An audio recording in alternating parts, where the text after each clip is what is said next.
हमारा विपक्ष जो कांग्रेस हो, समाजवादी पार्टी हो, राष्ट्रीय लोकदल हो, ये सब समान विचारधारा के दल हैं और इनके साथ पहले भी आपस में गठबंधन हो चुका है। तो हम एक विचारधारा के लोग हैं और हम एक विचारधारा के साथ रहना पसंद करते हैं। तो ऐसी स्थिति में इसे ये नहीं सोचना चाहिए कि हम पुराने रिश्ते से दूर जा रहे हैं या नए रिश्ते के करीब आ रहे हैं। 24 से पहले जयंत भले अखिलेश के साथ खड़े दिखाई दें या फिर वो कांग्रेस से हाथ मिला लें या फिर ये तीनों नेता एक ही मंच पर दिखाई दें, समीकरण कोई भी बने, मगर जयंत ये बखूबी जानते हैं कि जब तक वो अपने गढ़ को मजबूत नहीं करेंगे तब तक 24 के चुनावी गणित के आंकड़े उनके लिए फायदे का सौदा साबित नहीं होंगे।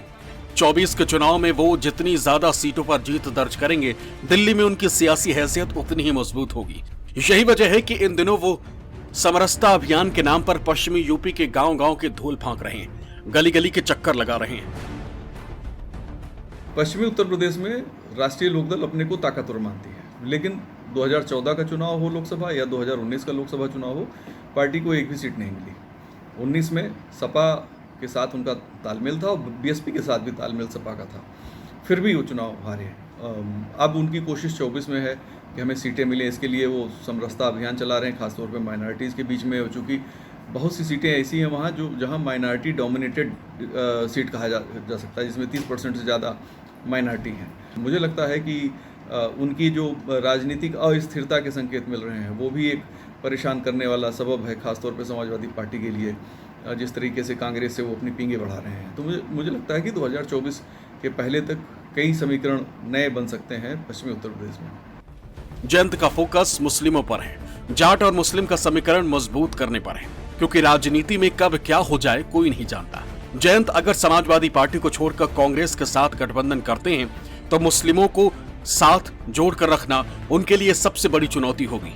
जयंत जिस मिशन पर जुटे, अगर वो कामयाब होता है तो न सिर्फ उनकी पार्टी को संजीवनी मिलेगी, बल्कि पश्चिमी यूपी की सियासत और खासकर पश्चिमी यूपी में जयंत का सियासी कद और रुतबा दोनों कई गुना बढ़ जाएगा। दरअसल मुसलमानों को समाजवादी पार्टी का मजबूत वोटर माना जाता है। पिछले विधानसभा चुनाव में खासकर पश्चिमी उत्तर प्रदेश में जाट और मुस्लिम समीकरण साधने के लिए जयंत चौधरी और अखिलेश यादव ने काफी कोशिश भी की थी, लेकिन उसका बहुत ज्यादा फायदा पार्टी को मिलता हुआ नजर नहीं आया है। अब पार्टी के रणनीतिकार इस बात को मानते हैं कि आने वाले लोकसभा चुनाव में अगर गठबंधन का कोई नया स्वरूप बनता भी है तो खासकर पश्चिमी यूपी में जाट और मुस्लिम का समीकरण उन्हीं के साथ रहे। यही वजह है कि राष्ट्रीय लोकदल ने पश्चिमी उत्तर प्रदेश में समरसता अभियान भी शुरू किया है।